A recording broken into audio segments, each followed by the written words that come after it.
MLA महराज मलिक को लेकर आज एक बार फिर से ऑनरेबल हाई कोर्ट में जो है वो सुनवाई होने जा रही है। आप सब लोग जानते हैं कि आज 23 फरवरी 2026 है और आज के दिन एक बार फिर से honourable high court Srinagar bench के अंदर एमएलए महराज मलिक की जो है वो हेयरिंग होने जा रही है। आप सब जानते हैं कि कल की तारीख में भी आप तक शाम के वक्त मैंने एक खबर आपको पहुंचाई थी जिसमें मैंने साफ ये कहा था कि क्या कुछ जो है वो ऑनरेबल हाई कोर्ट में होगा।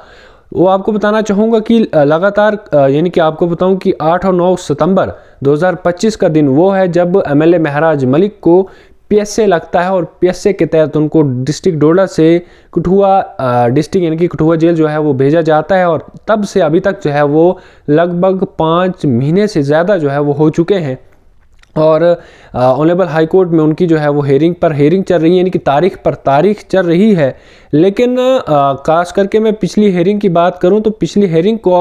ये लगातार 2 दिन जो है उनकी हेयरिंग हुई है, यानी कि पहले दिन आफ्टर लंच के बाद जो है वो हेयरिंग थी और जब बहस जो है वो कंप्लीट नहीं हुई है, ऑनरेबल जज साहब का ये कहना था कि अब जो है वो कल इस केस को सुना जाएगा और 10:30 के बाद यानी 11 बजे के बाद 1 बजे तक सुना गया था और फिर जो है फिर भी लंच के बाद फिर इस केस को ऑनरेबल एमएलए महराज मलिक का केस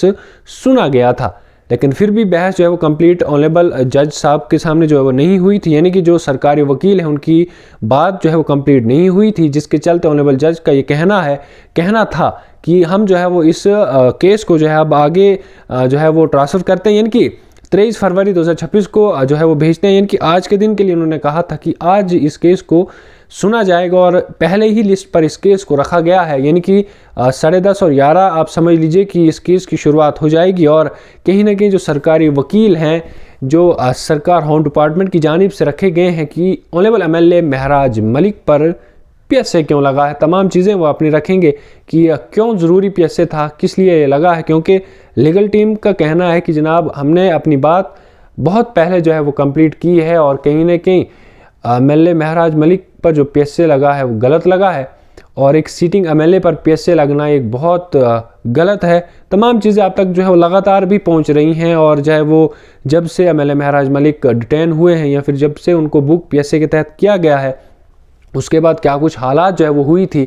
जम्मू कश्मीर के तमाम डिस्ट्रिक्ट्स की बात करें तो महराज मलिक के सपोर्टर्स जो है वो सपोर्ट में आए थे कि एमएलए महराज मलिक को रिहा करना चाहिए। लेकिन उम्मीदें आज के लिए उनके सपोर्टर्स, उनके चाहने वालों के लिए आज उम्मीदें इसलिए बढ़ रही हैं कि शायद आज कुछ ना कुछ फैसला जो है ऑनरेबल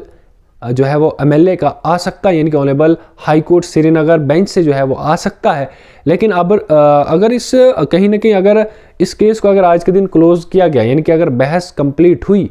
तो ये मान के चलिए कि जनाब आने वाले कुछ समय के बाद एमएलए महराज मलिक के लिए कोई अच्छी राहत भरी खबर भी हो सकती है। लेकिन एक दूसरी बात यह कहना चाहूँगा कि एमएलए महराज मलिक अगर कल की तारीख में इस केस को क्लोज किया जाता है तो एमएलए महराज मलिक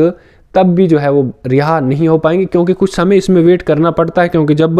केस को क्लोज किया जाता है उसके बाद ऑनरेबल जज जो है अपनी जजमेंट कुछ